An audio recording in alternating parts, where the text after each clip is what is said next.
Welcome to another edition of Inside Titan Sports. I'm your host, Jeff Radcliffe. And as always, for a half hour, we're going to talk nothing but Eastern Florida State College athletics and things related to the Eastern Florida State College athletic program. On the show today, we've got Jim Grimes, the head coach of the women's basketball program. Also, Kenya Jones, this fabulous freshman, will join us. We'll meet her as well. Mark Dakotas, manager for athletic communications, will join us on this show to talk about a lot of big events happening and big news on campus here these recent weeks. But we'll start with the men's basketball program as they continue to rattle off win after win in the Southern Conference. It is my pleasure to introduce one of the best to ever play basketball at the University of Texas, assistant coach Reggie Freeman. Thanks for joining us. No problem. No problem. So we have a lot to talk about, just about, you're such an interesting individual, and the story that brought you here is something we want to talk about. It was chronicled by Mike Parsons last week, 2 weeks ago here and on the Florida Today. But talk about this program right now and how well this team is playing, especially in conference.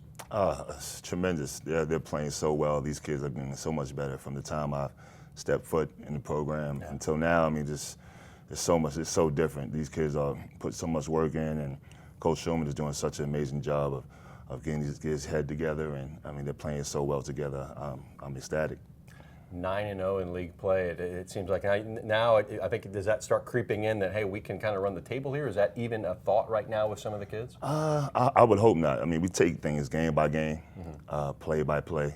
You know, we don't want to get too far ahead of ourselves. But, you know, I think that these kids understand that we can be special this year. 21-3 coming into the week, beginning the week, ranked 13th in the nation, second in the state. Let's talk about what happened this past week, back-to-back, actually 3 straight wins on the road, which I know was a concern for Coach Shulman when we talked to him the last couple of weeks after the big win against Palm Beach, but you knock off ASA Miami 73-63. That was a good game in which you had a lot of contributions from many players. Well, yeah, I mean, we needed those guys off the bench to really step up, you know, for the long haul. These kids are still young and they're still learning the game. Freshman kids that just they want to play and they want to play hard, but just need to learn a little bit more basketball and playing against ASA, which is they have talented kids on the team, but again, their record doesn't show that. And our younger guys really stepped up their game and played a bigger role. So ongoing, it will help us out for the games going on. Yeah, Kareem Bruton leading the scoring with 20 points. Austin Awa, the Melbourne Bulldog, continues to have big games off the bench. Yeah, it was just 6 points, but he had 7 rebounds. Oh, yeah. Well, Austin, he's a strong player, strong-willed, good three-point shooter, but great hands and great rebounder. I'm so glad of his development as well. Follow that up with a quality win against Indian River. A team that's played really, really well this season, 90-77. CJ Jackson, folks, 44 points. Man, he just continues to get better and better. Yeah, CJ, he's gotten so much better. When I first got here, I didn't know what type of player he would be. Thought he was a shooting guard, and but he said he wanted to be a point guard, and now he's pretty much our best player now. So smart, so skilled, and that game, I mean, he just couldn't miss. I mean, 9 3-pointers. I mean, it's unbelievable. But again, he's one of our leaders, and we look for him to do things like this. So it wasn't really so much of a surprise that he can do this. Anything you coach, because you were quite the shooter back in your day too. I mean, is there anything that's rubbed off, you think, just on him on how to be, number one, just he attacks the basket so well, but also his shooting stroke? Anything you've passed on? Well, I mean, just being aggressive. Me as a player, sometimes I step out of the coaching box and talk a little smack to him too as well. Okay. Not just him, but the other guys as well. But he's one of those kids that he's really emotional, and when he's feeling it, he's really feeling it. And I'm happy for the kid because he deserves it. B.J. Gladden has been kind of the warrior all season. He had a double-double, 12 and 12. And that seems to be common with him. He gives the 100% effort every game, and he's a guy that really keeps plays alive and does everything you need him to do. Very consistent player, very consistent. And again, one of our leaders. Him and CJ are like best friends, so I know they want to stay consistent in what they do. BJ is athletic, hungry kid that wants to get better. Coming from a Division I program, to come to our program, he really wants to get better. He's doing well this season. Coming up this weekend, another huge game against Palm Beach. They're still nationally ranked. You've beaten them twice. I don't know what else you have to do to prove the point here, but this is the third time maybe that would be most difficult because you got to go back on the road and beat them again. They're still a tough team. They have so many athletes, such a team that could scare any team in the country because of the way they play. So It's going to be a tough game up there, I know for sure. The last time we played up there, we won by, a last-second layup. And again, we beat them twice. They're going to want some revenge. And how important is in the grand scheme of things? If you take a loss, it's not nothing that's going to destroy the season at this point. But you want to go 3-0 against these guys, right? Yeah. They were supposed to be going into big competition. Of course, we want to win every game. Yeah. And like I said, game by game, this is the next one. We want to take care of that and move on. That game coming up Saturday at 4 o'clock. Well, let's shift gears a little bit. Mike Parsons of Florida Today, really nice article introducing yourself to the people who don't already know you. College basketball fans going back the last, we'll say 20 years. That's fair, right? Know who you are. You're, one of the best players to ever don a Longhorns jersey at the University of Texas. Two-time Conference Player of the Year, right when the Big 12 started. The question I think most people would have is, how does somebody that played professionally for such a long time, 14 seasons, come to Eastern Florida State College to the junior college ranks to start his coaching career? It's just kind of crazy. I graduated about 3 years ago from University of Texas. I finished my career and went back to Austin and got my degree. Then I started thinking about, do I want to do this? Do I want to get into college coaching? Started an AAU program in Austin just to get my feet wet coaching younger kids. And then spoke to a couple of coaches that I knew that were Division I coaches, and they seen a tweet that Coach Schumann put out about a job opening. And the first person they called was me and said, this would be a good opportunity. Coach is a really good coach. They have a good program there. And I said, well, shoot, why not? Why not? Let me get my feet wet. Let me jump into it. The funny thing is, some D1 jobs opened up after that. Once I took the job, they was calling me like, there's some D1 jobs opening. I said, no, I'm good. I want to go there. I committed, and since I've been here, it's been nothing but a good look for me. What is it that you like to impart on players? Because I'm sure you walk in with instant respect. Look, Jeremy has the respect as what he's done as a coach, but you've been there. These players, every player aspires to take that to the next level, and there's got to be messages that you say each and every day in practice. Well, it's pretty much like putting in the effort, putting in the hard work. These kids all want to get to the ultimate goal of playing, pass here to go to Division I, after Division I playing professionally, whether it's, overseas or an NBA. And the main thing is that the work effort that they put in, the time, the shooting the 500 to 1,000 shots a day, the grind that it's going to take for them to get to the next level. And I think they understand that because I told them I've done it. I had to do it, whether it was outside in the street or any gym I can get to, but I did it. So if I can do it, they definitely can do it. And you came from the Bronx. You played. That's such a storied place to grow up and play. A lot of guys end up going to St. John's or whatever. You went to Texas of all places, so you know about going far to kind of get things started for you professionally, right? Yeah, that's one thing I needed to do. I think, because I had the UConn situation. I could have went there, St. John's, Providence, but Tom Penders came out, and I had a kid on my team named Felipe Lopez. He was the best player in the country in high school, and he was a year younger than me. So all these college coaches had come to see him, and there's a story where Jim Boeheim was there, and Boeheim asked Penders, well, you think you can get Felipe? He said, well, I'm not here to see him. Here to see the other skinny guy over there, And me and him became really close. And once I got on campus and seen something totally different than the city, the smell of Texas and the smell of New York, totally different. That was the biggest difference. I was like, I love this air right here. I think I might want to be here. Gotcha. Yeah. Wide open space of the 40 acres, they call it down there, right? Yes, the 40 acres. And you own a really neat distinction. We were talking off camera, and I know we're going a little long here, but this is a treat for me. You played in the Southwest Conference with Tom Penders for the first couple of years, and then there was a transition to the Big 12. I don't think many people can say that. That's right. Nobody can say it. And as far as the scoring, right? You led 2 different conferences, and not many people can say that. Exactly. And again, Southwest Conference was a really good conference with a lot of good players and a lot of really good teams. And for me to do that my junior year, then jump to the Big 12 and play against Paul Pierce and Jacques Vaughn and Chauncey Billups, all these guys, and led that conference going. It was a big accomplishment. Yeah.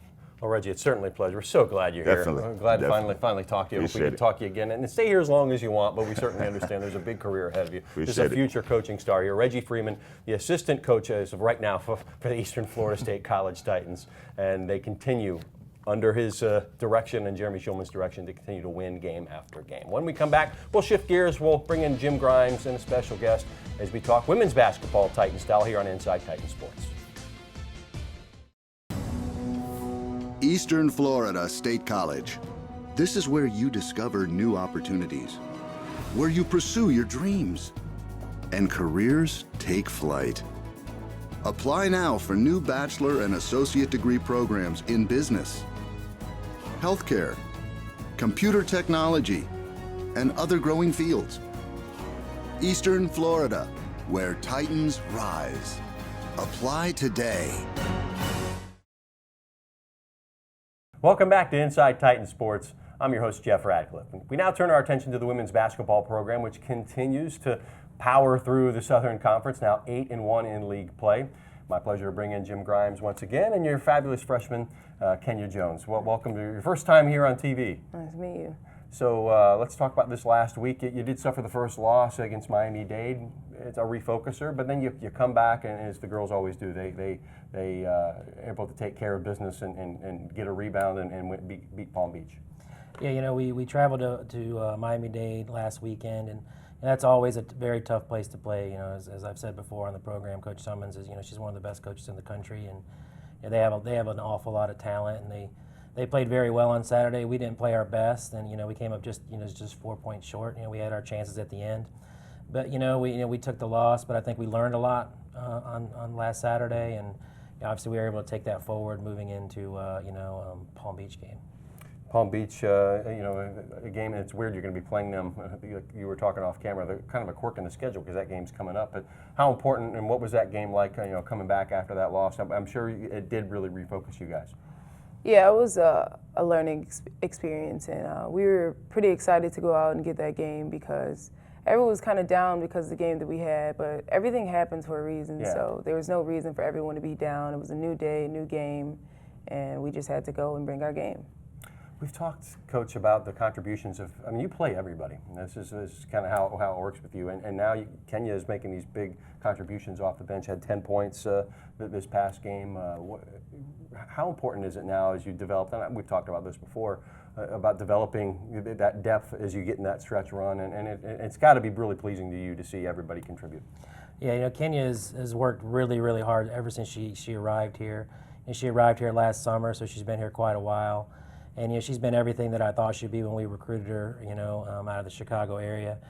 She's we consider her almost like a sixth starter. She definitely plays starters minutes, and she has continued to grow as a player, grow as a person. I see that every day with her in practice. She's one of the youngest players on our team, but she's probably the most vocal on our team. She's loud. She brings a lot of energy every day, which I really appreciate. And of course, the things we need her to do, she's coming into her own scoring. She's pretty much doubled her rebounding output the last 4 games for us, which has been huge for us. I don't think we're definitely not 8-1 without the contributions of this young lady to my left. Awesome. So you come from Skokie, Illinois, which is a long way to the east coast of Florida here in Brevard County. What outside of the weather and the climate, which is what we always get, what was one of the attractions to play for Coach Grimes? I love the atmosphere. Most of the players, they just had this energy that I liked, and it just seemed like it was all about basketball, and that's all that I'm for. So I was just like, I think this would be a great opportunity for me. How is she, how does she fit in with everybody else? Because it is one of the toughest things as coach is to divvy up the time and the minutes. As you said, she's getting starters minutes, but keeping that chemistry is always a difficult thing. How does she fit in? Yeah, it hasn't been very difficult with Kenya. Just like she just said, she's about the game. She's about coming here to get better. She is definitely a kid who likes to have a good time. She's sort of the life of the party, the life of every practice. If you come to our practice, there's 2 main voices you'll hear. You'll hear mine and you'll hear hers. And so, she hasn't had any difficulty fitting in. The girls love her. I love coaching her. I'm very thankful that she's playing for us. Kenya, what are your goals the rest of the season, personally, and then also with the team? What do you hope to accomplish moving forward? I hope that we just take a seal on this conference and really get the conference title because we need to get that done with. All the work that we've been putting in, it should show, and it's starting to show now, slowly, but we're getting there. And other than that, I just think that we need to put our foot in once we get down to state, I think we could do something that no one's expecting. I like the way she thinks there, Jim.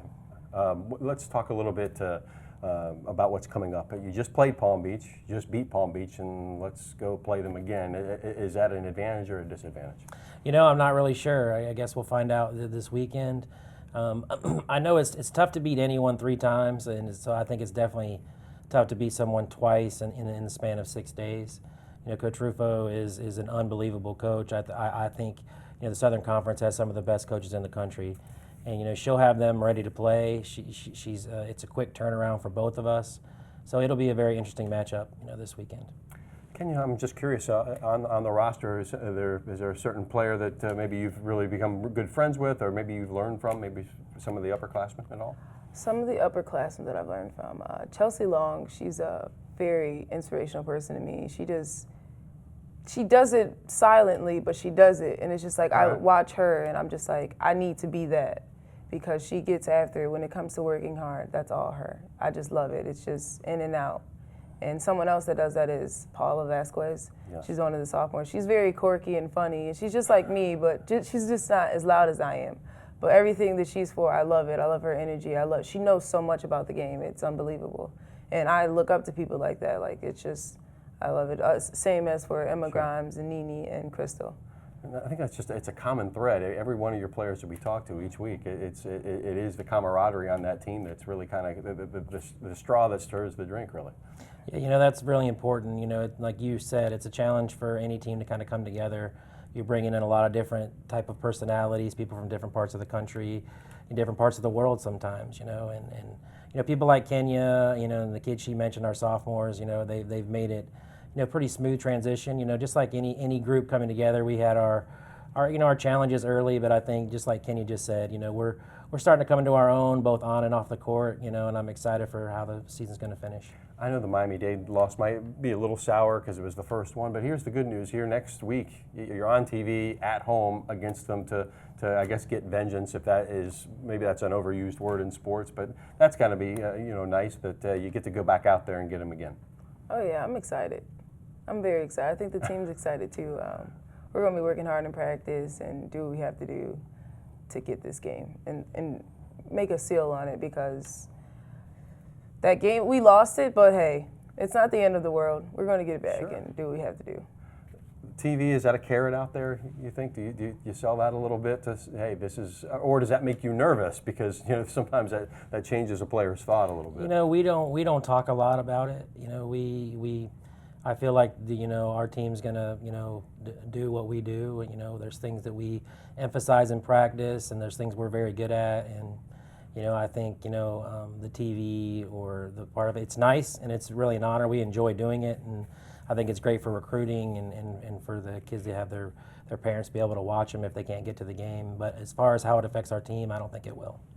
Kenya, you've already said the goal is to get through state, win that, and then, you know, keep playing as long as you can.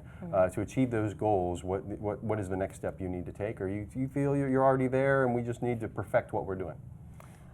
We do need to perfect what we're doing, but we need to realize that it's the little things that are going to hurt us. Yeah. And once we pay attention to that, I don't think anyone can stop us. It's just like, it's a learning experience. Basketball is a learning experience. You have to grow from it, and you have to actually take things in to have a great outcome.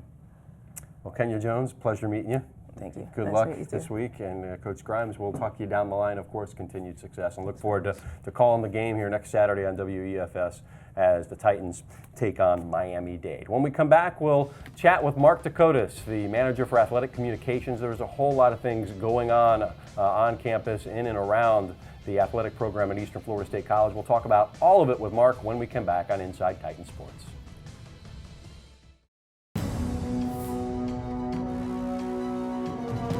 This is where we're building the future. This is where we meet the challenge, where leaders emerge and careers take flight. This is where you discover new opportunities. Choose to stand where excellence lives, where Titans rise. Eastern Florida State College.